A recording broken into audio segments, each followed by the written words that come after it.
A esta hora, como todos los días, el devocional de mañana oirás mi voz.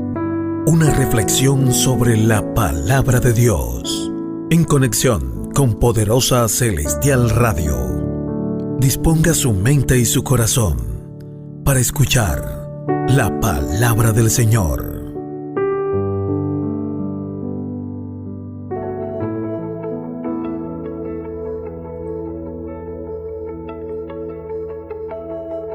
Bueno, vamos rápidamente a la palabra de hoy, una palabra que hemos estado siguiendo estos 3 últimos días, y estamos hablando sobre la voluntad. Ya hoy cerramos quizás esta parte de lo que es la voluntad. Ayer fue una segunda parte. Bueno, hoy podemos cerrar, se merece cerrar hoy sobre aclarar algunos puntos sobre la voluntad de Dios. La voluntad de Dios y la voluntad humana. Tenemos una voluntad humana nosotros. Tenemos una voluntad humana. Y algunos dicen que la voluntad humana, se dice que la voluntad de nosotros es algo muy sencillo. Cuando usted quiere hacer algo, usted lo hace. En nuestra parte humana. En nuestra parte humana, usted quiere montar un negocio, se proyecta y usted lo hace, después que tenga los medios. Usted quiere estudiar esta carrera, tiene los medios y lo hace. ¿Sí? O sea, nosotros queremos muchas veces que las cosas sucedan, que cuando nos proyectamos algo, lo hacemos. Cuando manifestamos algo en nuestra voluntad, lo hacemos. En la parte humana. Todos en la parte humana, desde muy niños, ¿sí? Desde muy niños tenemos esa, como diríamos, como esa virtud. Y lo hacemos. Después que tengamos los medios de hacerlo, lo hacemos. No hay nada que nos estorbe realmente. Pero cuando llegamos al Evangelio de Cristo, ya nuestra voluntad humana se minimiza.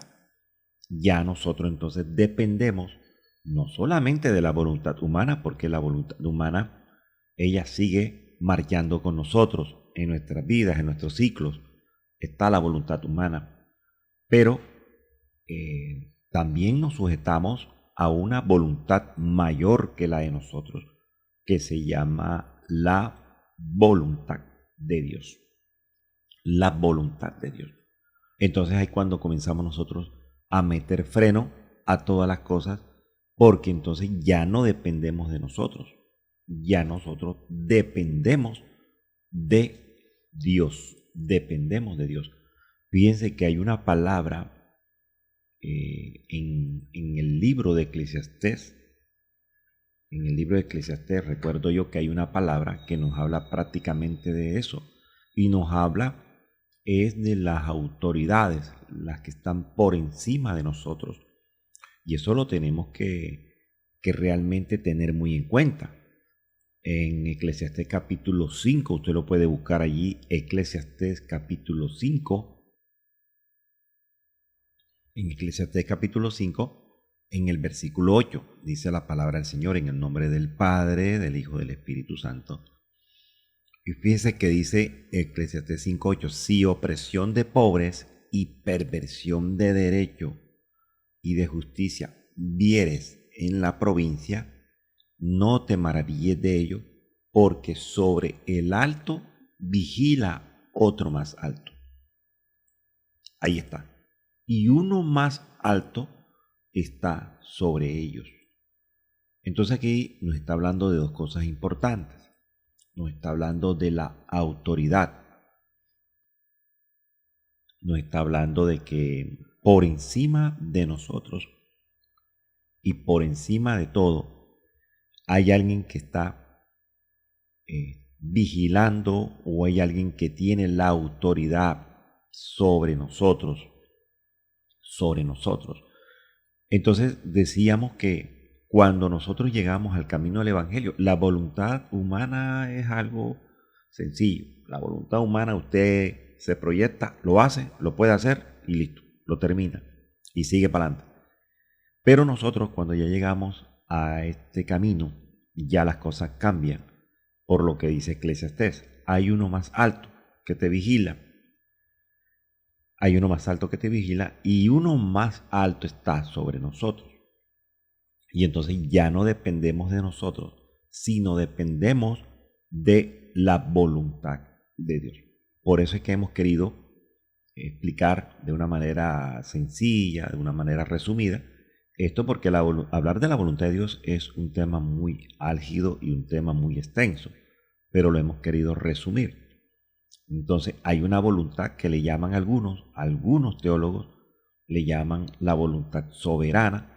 Y realmente la voluntad soberana, ¿qué es, pastor? La voluntad soberana de Dios es la decretiva, la que explicábamos ayer en esa parte, lo que es la voluntad decretiva, lo que Él decreta, eso es y eso se cumple. Está la otra voluntad, que es la voluntad, la revelada, dicen los teólogos. Nosotros le estamos llamando la preceptiva. Son las órdenes, ¿sí? Y algunos disponen otra voluntad que es la disposicional. Sí, disposicional. Algunos le llaman una voluntad también a la decretiva como la oculta, la que está ahí en secreto. Sí, se la revela, pero fíjense que hay cosas que estaban en secreto y fueron reveladas. Esas cosas ya se convierten en misterios y muchos misterios se convierten o se han convertido en rudimentos, en los rudimentos de Cristo, en el rudimento de este camino. Ahora, ¿por qué el Señor involucra la voluntad decretiva en estos que se llaman los decretos? ¿Por qué es oculta para nosotros? Realmente a veces no somos conscientes de muchas cosas y Dios ha decretado, ¿sí? Ha decretado en su secreto, dice la palabra, que hay secretos que le pertenecen únicamente a Dios. Pero me gusta cuando dice más los revelados, lo revelado. Entonces, obviamente Dios ha revelado cosas y esas revelaciones han quedado completamente escritas en la Biblia, en las Escrituras, valga la redundancia. Ahora, no hay nada que ocurra en este planeta, ni en los cielos ni en la tierra, que esté fuera de la voluntad de Dios. Sí, está fuera de la voluntad de Dios, no todo está dentro de la voluntad de Dios. Ahora, si hablamos de aquel siervo José, ¿verdad? José, hijo de Jacob. Cuando nosotros decimos, bueno, pero ¿por qué me están pasando estas cosas a mí? ¿Por qué estoy pasando por toda esta cantidad de pruebas? Me gusta cuando José después, porque hay una palabra en el Evangelio, que el Señor Jesús le dice a Pedro, Pedro, mira, ahora tú no lo entiendes, pero después lo vas a entender. Cuando nosotros entramos en procesos, cualquier cantidad de procesos, cualquier proceso, lo primero que nosotros hacemos como humanos es decir, Señor, pero ¿por qué yo estoy pasando por todas estas situaciones, Padre? Si yo he decidido arrepentirme, dejar las malas cosas, seguirte, y he decidido pues servirte y tengo luchas contra mi carne para no pecar contra ti ni contra el cielo, pero Dios mío. Entonces ahí es cuando el Señor dice, bueno, pero ahora las cosas que te están pasando no las entiendes, pero después las entenderás. Eso pasó con José, el hijo de Jacob. Entonces mire toda la historia de José, que no la vamos a explicar porque usted la conoce. Para terminar, ¿a dónde? Esclavizado en Egipto. Y él padeció muchas cosas en Egipto, tentaciones sexuales, tentaciones de cualquier índole. Fue a prisión por un falso testimonio, ¿sí? Y todas estas cosas ayudaron a que la visión, ayudaron a que la unción, ayudaron a José a que la parte, diríamos entre comillas, la parte ministerial desarrollada, diríamos también esa parte que él tenía importante, que era la de interpretar los sueños. Fíjese que eso logró realmente hacer dos cosas importantes: salvar a un pueblo ajeno y también salvar a su propio pueblo. Entonces cuando él tiene estos sueños, porque antes de entrar ustedes saben que él tuvo sueños y esos sueños él los reveló. ¿Qué causó la revelación de esos sueños? Quizás por imprudencia. Eso causó envidia en los propios hermanos, medio hermanos de él, de sangre. Entonces en él ya estaba el plan de Dios. El plan de Dios estaba siendo marcado en la vida de José. Ya iba marcando algo en la vida de José. Pero me gusta cuando José, después que pasó todo eso, que lo vendieron y por misericordia del Señor, pues el faraón cae en gracia y lo coloca en una segunda posición después de él. Por eso es que Eclesiastés dice: uno más alto está sobre ellos. Pero sobre Faraón había uno más alto. O sea que realmente la autoridad en José no era el faraón. La autoridad de José era realmente Dios. Y él lo reconoce cuando le dice a sus hermanos: mira, es que ustedes a mí no me enviaron a mí. Aquí, vamos a buscar esa cita bíblica. Vamos a buscar esa cita bíblica que me gusta mucho, cuando él le dice y se le revela a los hermanos, dice: yo soy José, acérquense a mí.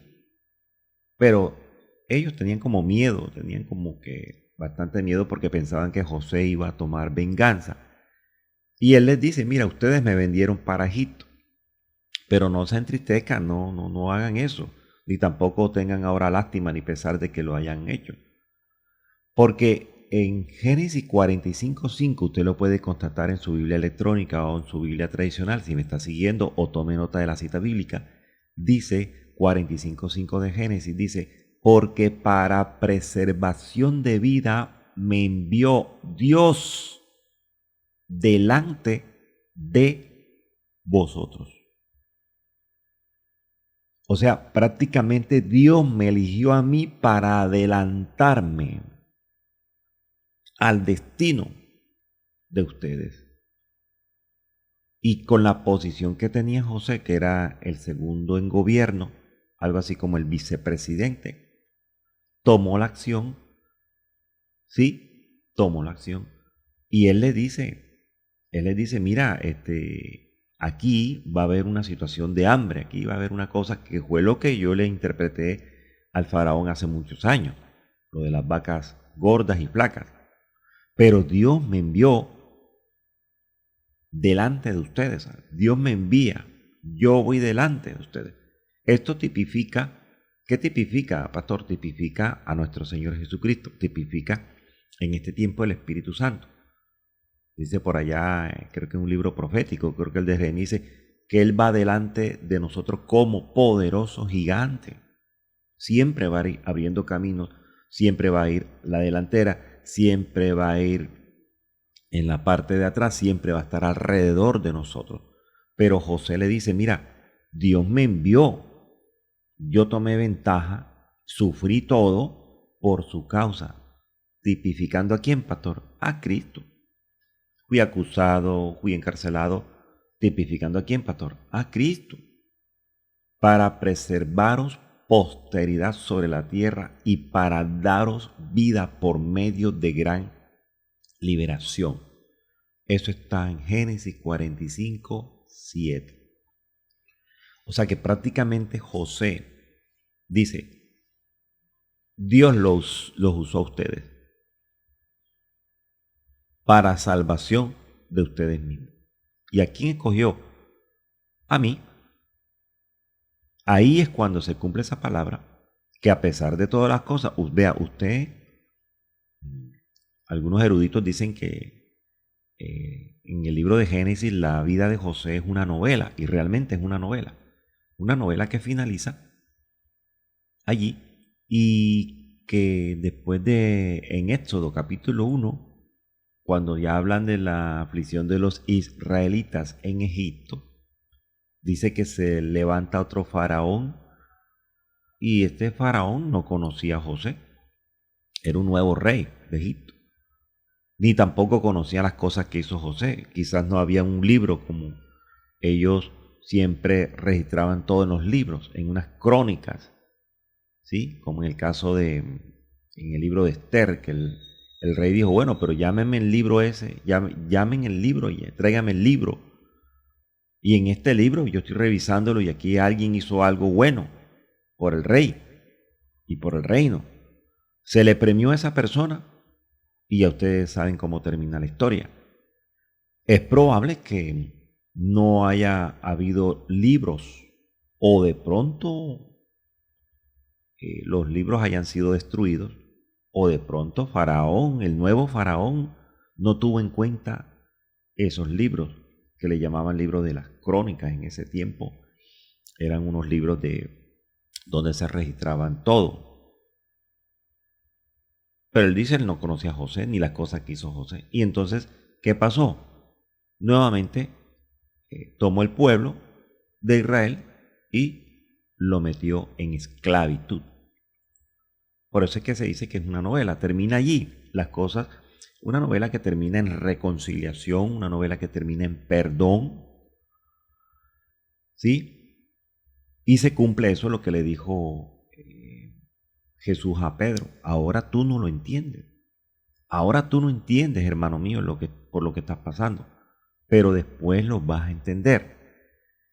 Porque es difícil cuando uno está pasando por situaciones adversas de cualquier índole. Estamos hablando de situaciones de cualquier índole, hermano, de salud. Pastor, estoy pasando situaciones económicas, financieras, usted no sabe. Pastor, necesidades, hambre, Dios mío, Padre Santo, que es necesidades de primera necesidad, valga la redundancia, cosas de primera necesidad que yo necesito en mi casa, para mis hijos, para mí, para mi hogar. Y nada, he metido vida, Señor, nada, no se me da nada.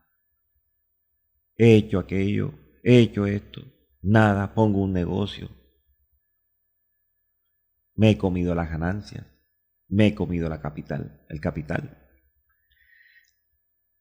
Entonces son cosas, mire, no viene del diablo, hermano mío. Mucha gente le da la gloria al diablo. El diablo me tiene atacado. Ese es el problema. Ahí está el detalle, hermano. Usted le está dando la gloria al diablo. Y entonces Dios dice, bueno, como usted le está dando la gloria al diablo, entonces que el diablo siga a usted tocándolo y tentándolo.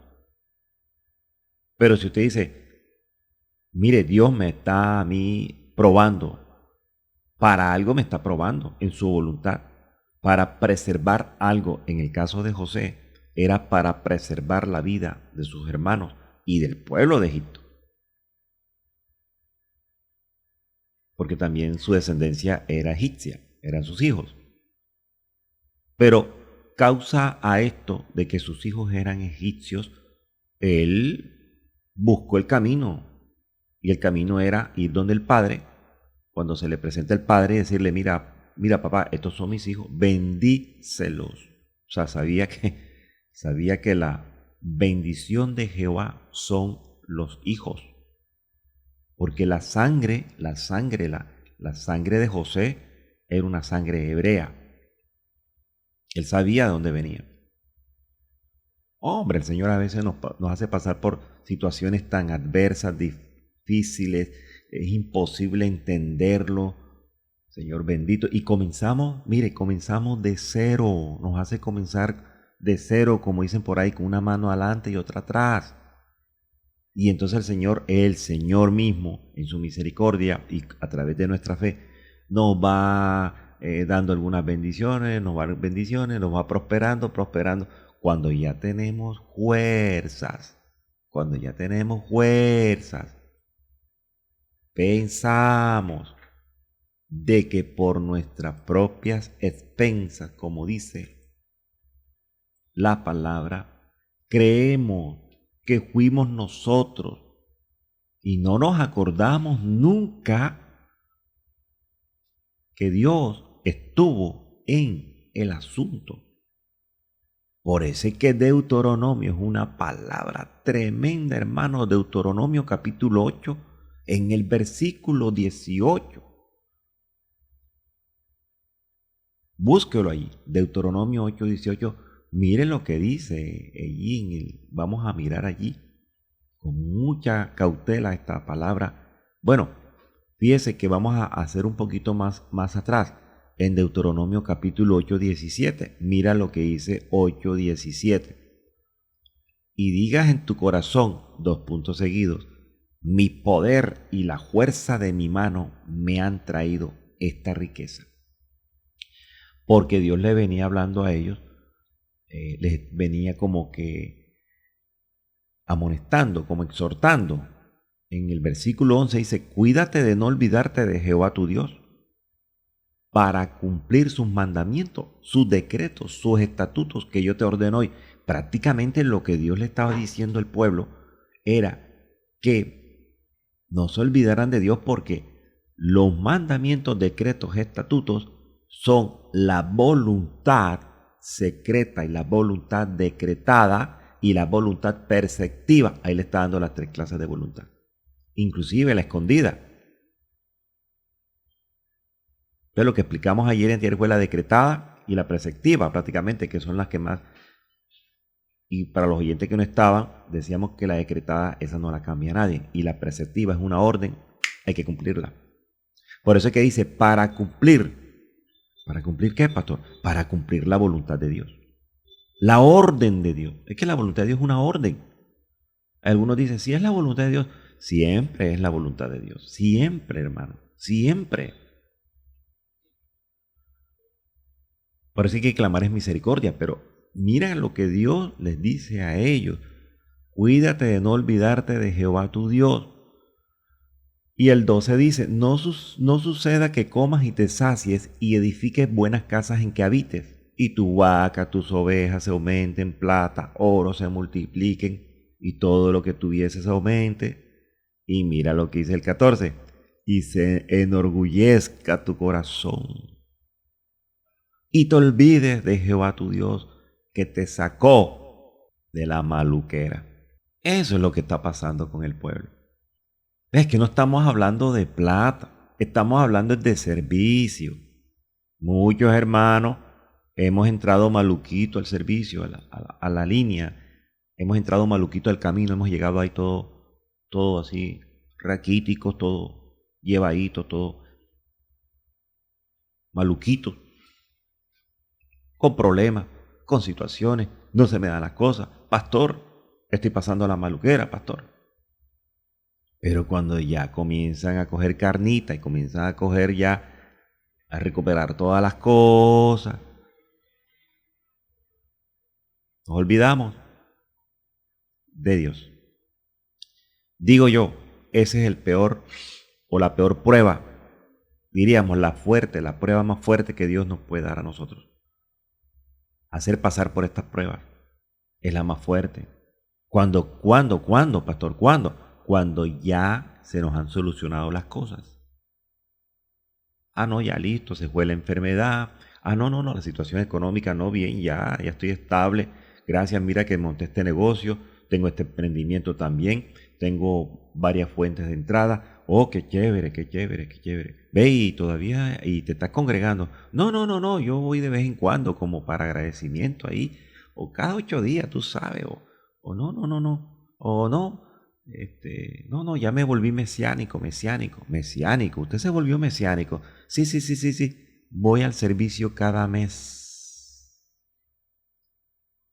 Mesiánico, yo soy de cada mes.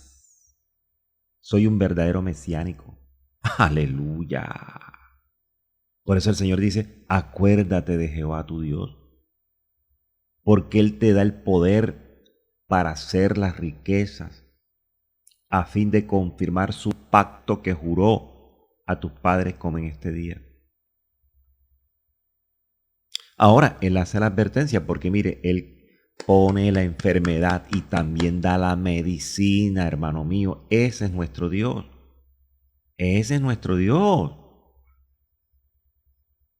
Pone el problema y da la solución. Qué cosa tan hermosa.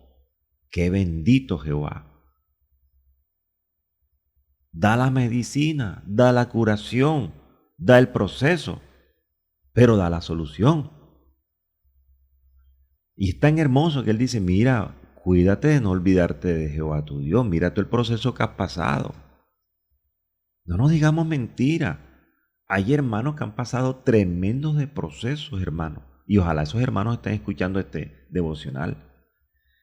Porque yo no estoy hablando por mi propia cuenta, como dijo el apóstol Pablo. Yo estoy hablando de palabras que está escrita en la Biblia. Y muchos hermanos han pasado por procesos fuertes, fuertesísimos. Y cuando son bendecidos, ya no quieren asistir a los servicios ni a los ayunos. Vea, es que estamos hablando de servicio. Ni siquiera dice, pastor, mira, ¿será que yo puedo barrer la iglesia una vez al mes? Como yo soy mesiánico. Pastor, ¿será que yo puedo rodar la silla o lavar la silla? Pastor, mire, la iglesia tiene mucha telaraña. ¿Será que usted me permite? Yo sé que el pastor no va a decir que no. Por eso es que Deuteronomio 8:19, búsquelo, consúltelo, mire si esto que estoy yo hablando es así. Deuteronomio 8:19, mas si llegares a olvidarte de Jehová tu Dios, y anduvieres en pos de dioses ajenos, y les sirvieres y a ellos te inclinares, yo lo afirmo hoy contra vosotros, que de cierto pereceréis. Pastor, es una amenaza. No. Dios te está advirtiendo porque te ama. Porque nos ama. ¿Y cuáles son los dioses ajenos? La imagen. No. Mire, hay una palabra que me gusta en el Nuevo Testamento. Vamos a mirar esa palabra que me gusta en el Nuevo Testamento.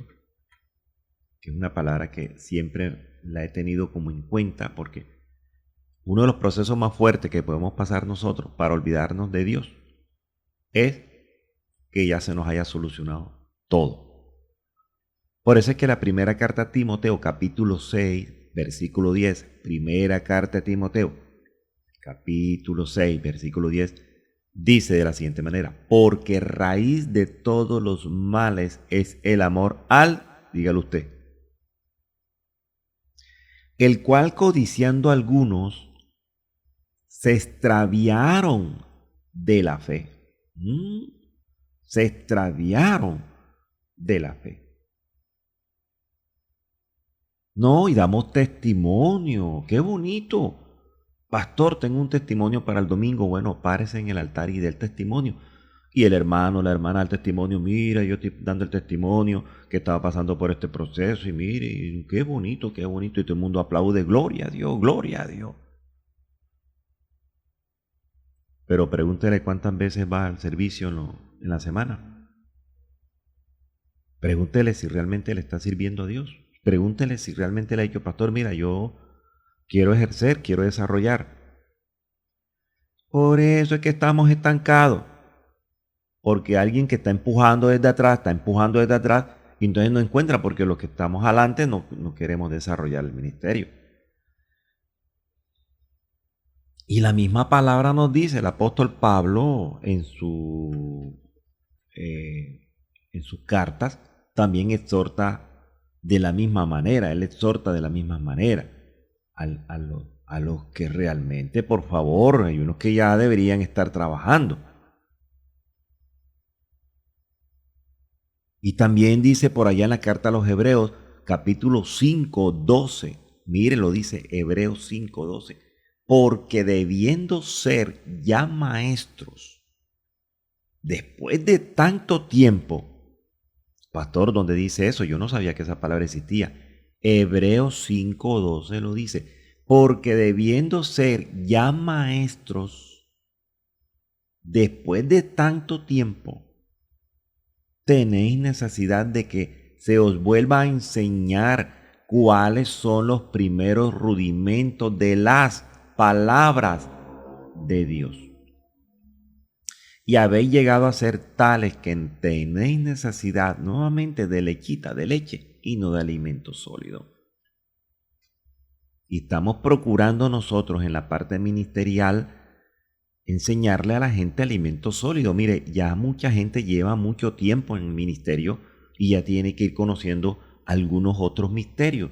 Pero algunos, como dice la misma palabra, que se han hecho maestros.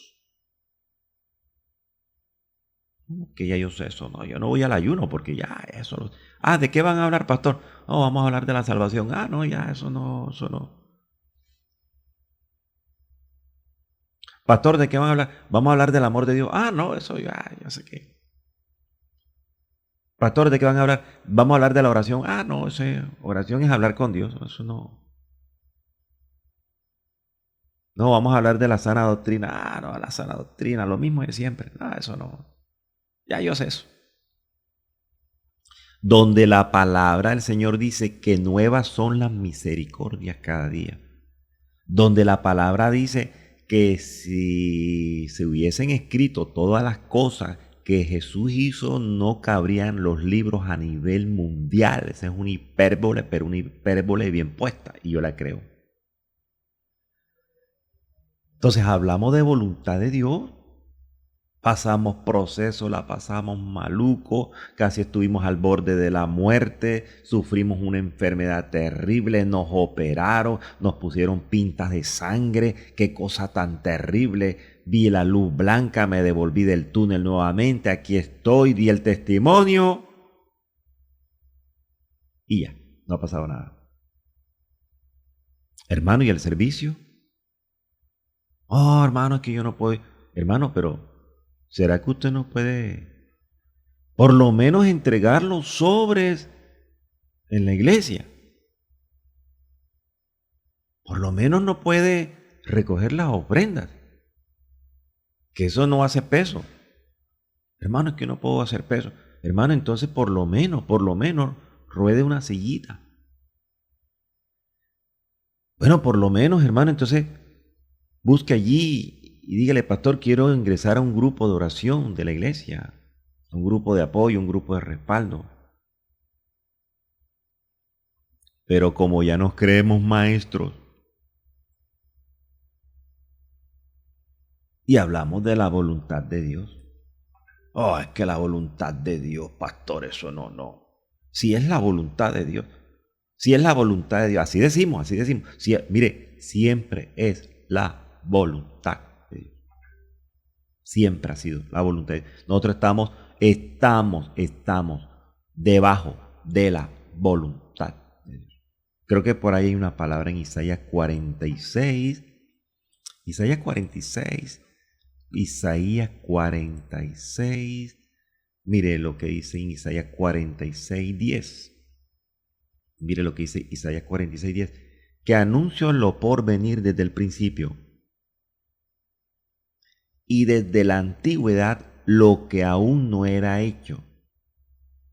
Que digo, mi consejo permanecerá y haré todo lo que quiero. Aleluya. Mira, Dios no es embustero, ni es cobarde, ni es mentiroso, ni es traicionero. De eso estoy seguro yo. Dios no es traicionero. No estamos tratando con un Dios traicionero. Dios anuncia. Dios previene. Dios prevé. Dios nos advierte. Por ahí una palabra que dice que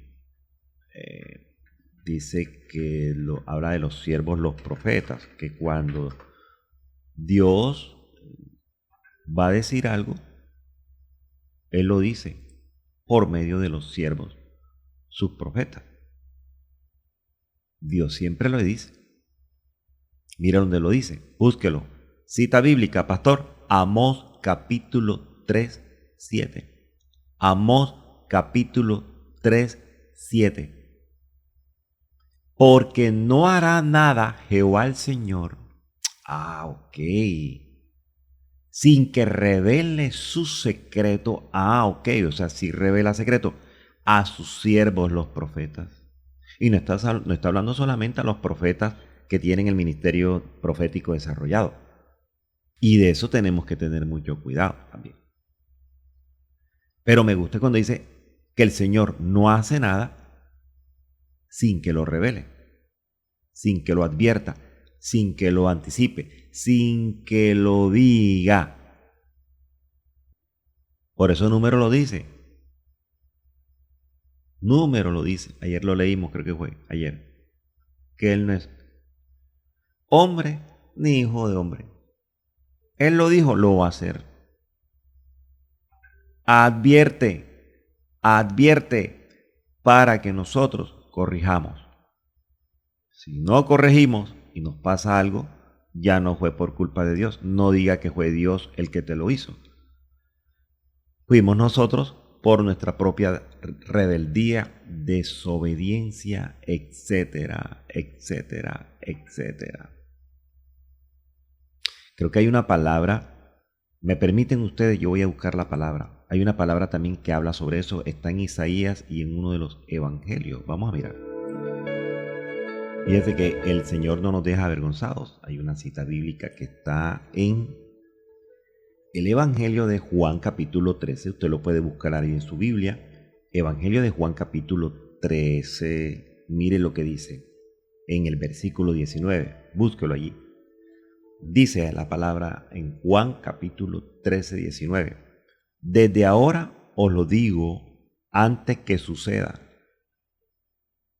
para que cuando suceda creáis que yo soy. Imagínate. O sea que el Señor siempre advierte, el Señor siempre nos advierte a nosotros antes que sucedan las cosas. Y está también en Juan capítulo 14, búsquelo ahí en Juan 14, porque esto es palabra, palabra, palabra. Mire lo que dice Juan capítulo 14 en el versículo 29. Y ahora os lo he dicho antes que suceda, para que cuando suceda, creáis. Y en Isaías capítulo 48, 3, Isaías capítulo 48, 3, vamos a buscar Isaías capítulo 48, 3, a los hermanos que están allí, Isaías capítulo 48, 3. Vamos a mirarlo allí, Isaías capítulo 48, 3. Dice la palabra del Señor en Isaías capítulo 48, 3. Lo que pasó ya antes lo dije, y de mi boca salió. Lo publiqué, lo hice pronto y fue realidad. Mire, ya antes lo dije. El Señor siempre nos advierte, hermano. El Señor siempre nos manda una razón. El Señor siempre nos prevé. Por eso yo lo digo, me lleno la boca diciendo, yo no estoy bajo la cobertura de un Dios traicionero, ni mentiroso. Por eso es que hablamos de voluntad y no sabemos, si no descubrimos que hay una voluntad decretada que nadie puede cambiar, y si no sabemos que hay una voluntad preceptiva que tenemos que cumplir, hay dos, la decretada y la que tenemos que cumplir. Eso nos va a dar a nosotros una vida eficaz. Algunos hablan de la voluntad permisiva, pero es que la voluntad de Dios es una sola, hermano mío. Debemos hacer esto porque Dios directamente no hace que todo suceda. Hemos aprendido del pastor Wilson, maestro de la palabra, que él dice que Jehová o Dios significa el que hace que todo suceda. Y es verdad. Nosotros estamos aquí en la tierra como hijos. Porque esa es otra cosa. Decimos que somos hijos y reclamamos derechos de hijos, pero no nos gusta cumplir los deberes de hijos. Deberes de hijos. Yo tengo un derecho como hijo. Ah, no, eso sí lo reclamamos todos. Oh, eso sí, todo el mundo reclama los derechos como hijos. Como hijos de Dios estamos hablando. Ajá, ¿y los deberes? Romanos capítulo 12 no nos habla de los deberes. Deberes cristianos. Dice en Romanos 12 y habla de los deberes cristianos. Por eso dice, así hermanos, ruego por las misericordias de Dios que presentéis vuestros cuerpos en sacrificio vivo, santo, agradable a Dios, que es vuestro culto racional. Deberes cristianos. Y una de las marcas que habla la palabra, tenemos marcas del cristiano verdadero. Por eso en Gálatas capítulo 6, el apóstol Pablo dijo, yo tengo las marcas del Señor Jesús, yo las tengo. Está hablando de marcas. Algunos dicen que las marcas son del diablo. No, ahí habla de las marcas. A marcas, si quiere vamos a la palabra. En Romanos capítulo 12. Bueno, vamos a mirar para ver si Romanos capítulo 12. Busquemos aquí en la mejor Biblia. Es la Biblia mía, la que tengo. Yo tengo aquí muchas Biblias, pero yo me voy a mi Biblia, que es la Biblia tradicional, la de papel que le llamo yo. Deberes cristianos.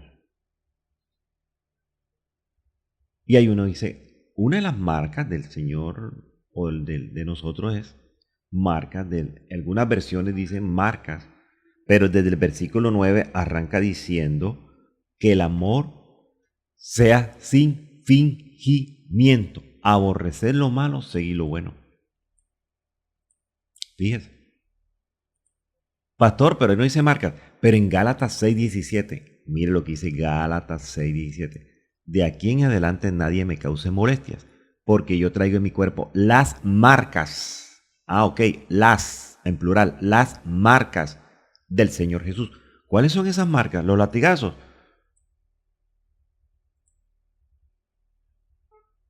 Una de las marcas del cristiano verdadero es el amor, sin fingimiento, porque muchos fingen amor. Y cuando usted finge amor, eso es traición.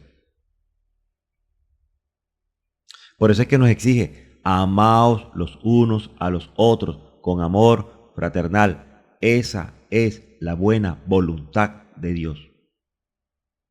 Y esa buena voluntad de Dios, dice la palabra, no la digo yo, dice la palabra, que esa buena voluntad de Dios la tenemos que comprobar. Pastor, ¿y cómo tengo que comprobar la voluntad de Dios? Si esa es la voluntad de Dios, ¿cómo la tengo que comprobar? Bueno, la palabra dice que la tenemos que comprobar. ¿Dónde lo dice, pastor? A ver, algunos me han dicho, pastor, parece si es verdad, usted es embustero. Bueno, Romanos 12:2, lo dice. Romanos 12:2.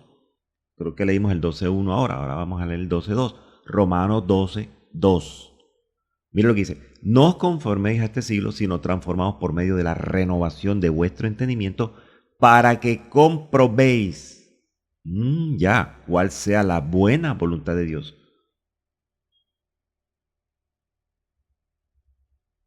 ¿Es agradable y perfecta, pastor? Sí, todo el mundo habla que es agradable, pero usted la tiene que comprobar. Dios nos tiene que probar en esa buena voluntad.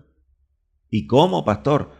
Está hablando la palabra que Pablo dijo que tenía las marcas. Prácticamente Pablo dijo, a pesar de todo lo que me han hecho y me hacen, yo les comparto a ustedes y les expreso un amor sin fingimiento. O sea, no soy hipócrita, ni soy traidor. Aleluya. Tengo el amor de Cristo. Y la mejor manera de comprobar la buena voluntad de Dios, agradable y perfecta, es que a pesar de que me pase todo, me suceda todo, el amor ágape, que es el amor de Dios, no se vaya de mi vida. Esa es la buena voluntad de Dios. Ayer hablamos que una de las cosas que están dentro de la voluntad de Dios, porque es que la gente habla de la voluntad de Dios, pero el Señor llega y nos prende en su astucia y dice, mira, ve, yo quiero que usted se aparten de la fornicación. Eso por allá está en 1 Tesalónica 4:3, que lo leímos, creo que fue ayer. Porque dice, pues la voluntad de Dios es vuestra santificación, que os apartéis de fornicación. Y siempre nos habla a nosotros, porque Dios es el que en vosotros produce hacia el querer como el hacer por su buena voluntad. Algunos a la verdad predican a Cristo por envidia y contiendas, pero otros de buena voluntad, de buena voluntad. O sea que nosotros tenemos una voluntad. La voluntad de nosotros es humana. Pero también hay que cambiar la voluntad. Por eso él dice, hay una voluntad que es la voluntad de Dios, la decretiva, la preceptiva, ¿verdad? Ya ha sido revelada, ya es un misterio y el misterio se ha convertido en rudimento, que es lo que tenemos que seguir nosotros. Pero el que quiera hacer la voluntad de Dios, que es esta, conocerá si la doctrina es de Dios. ¿Y cuál es la doctrina de Dios? No, la sana doctrina. Yo estoy en una iglesia de sana doctrina, pastor. ¿Y cuál es la sana doctrina? No, es que allá zapateamos, saltamos, brincamos, hablamos en lengua. ¡Qué maravilla, qué maravilla! Y se comen las carnes los unos con los otros. Y se envidian. Y se maltratan. Y se critican y murmuran. ¿Esa no es sana doctrina? Pastor, entonces, ¿cuál es la sana doctrina? El amor de Dios. Porque aun sin decir nada, usted ama. Usted mira los 4 evangelios. Bueno, yo no sé, pero en la Biblia mía, RB60, yo me he leído los 4 evangelios y ahí no hay ninguna expresión, escuchen, no hay ninguna expresión de Jesús que le haya dicho a alguien, te amo. Él hablaba mucho del amor, pero él a ninguno le dijo, te amo, mira, te amo, te amo. Él expresó su amor con los hechos. Y dice, murió por amor, o sea, entregó su vida por amor, con los hechos. Con los hechos, hermano. Entonces es mejor no decir nada y amar con los hechos. Esa es una bonita doctrina, esa es una sana doctrina. Y él lo decía, mira, yo tengo mi voluntad. Yo he descendido del cielo, dice por allá en Juan capítulo 6, 38. Pero no para hacer mi voluntad, sino la voluntad del que me envió. Yo estoy sujeto a la voluntad de Dios. Yo estoy sujeto a la voluntad de Dios. Yo no puedo hacer nada por mí mismo, decía el Señor. Según oigo, así juzgo. Y mi juicio es justo. Pero no busco mi voluntad. Él siempre lo dice. No busco mi voluntad, sino la voluntad del que me envió, la del Padre. Entonces, ¿qué voluntad tengo que buscar yo? La del Padre. ¿Y cuál es la voluntad, pastor? Ya la hemos leído. El que hurte, no hurte más. Esa es la buena voluntad de Dios. Es agradable y perfecta. La tengo que probar. No, tengo roce con fulano, sutano y perencejo. Bueno, te va a poner el escenario para que compruebes. La voluntad de Dios que es agradable y perfecta. ¿Cuál es? El amor. Ámalos. No, pastor, es que ámalos. No, pero con mis defectos yo quiero que Dios me ame. No, Dios, Señor, tú sabes que cómo soy yo, mi carne, Señor. Y el Señor dice, así yo te amo, pero ama a los otros. Si quieres probar mi voluntad y tú hablas y predicas que es agradable y perfecta, te pruébala. Ahí te pongo, vea. Como le pasó allá en la última carta de Filemón. Y usted conoce la historia, un solo capítulo de Filemón y nos habla el amor y la fe de Filemón. Y Filemón tuvo problemas con Onésimo. Que Onésimo me robó, que Onésimo me echó, que Onésimo me dijo, que Onésimo. El problema era entre Filemón y Onésimo. Y llega el apóstol Pablo, intercede y le manda una cartita a Filemón. Le mira, Filemón, aquí yo tengo a un pupilo tuyo. Y ese pupilo se llama Onésimo. De pronto este fue inútil. Inclusive el apóstol Pablo dice, yo lo engendré en mis prisiones, yo lo parí. Imagínense, es mi hijo ahora. Y tú también eres mi hijo. Que te fue inútil, que te tuviste problemas con él. Pero mira, ya él sale primero que yo de la cárcel. Ahora yo te lo voy a enviar ya. No como, aleluya, no como enemigo, no como inútil. Lo vas a recibir como a mí mismo. No quise hacer esto sin tu consentimiento. Te estoy mandando la cartita para que tú leas la cartita, ¿verdad? Y lo recibas como a mí mismo. Y si algo te debe, yo te lo pago. Si realmente me tienes a mí por compañero, por padre, por hermano en Cristo, ahí te lo devuelvo. Ya no como ladrón. Aleluya. Te devuelvo a Onésimo no como aquel que te hizo daño. Te devuelvo a Onésimo como hijo y como hermano en Cristo. Aleluya. Y de pronto Filemón era uno de los que decía, sí, la voluntad de Dios es agradable y perfecta. Y el Señor le puso ese escenario. Ahí te lo devuelvo. Convertido al Evangelio. Ya no es tu enemigo. Ahora es tu hermano. Y así hace el Señor en su voluntad. ¿Será que tenemos el corazón preparado para resistir esas cosas? Que la peor persona que nos hizo daño, Dios mío, seremos capaces de perdonar a esa persona realmente y mirarla a los ojos y decirle, te perdono y te amo. Porque Cristo está en mi vida, Cristo está en mí. Bendito y alabado es su hermoso nombre.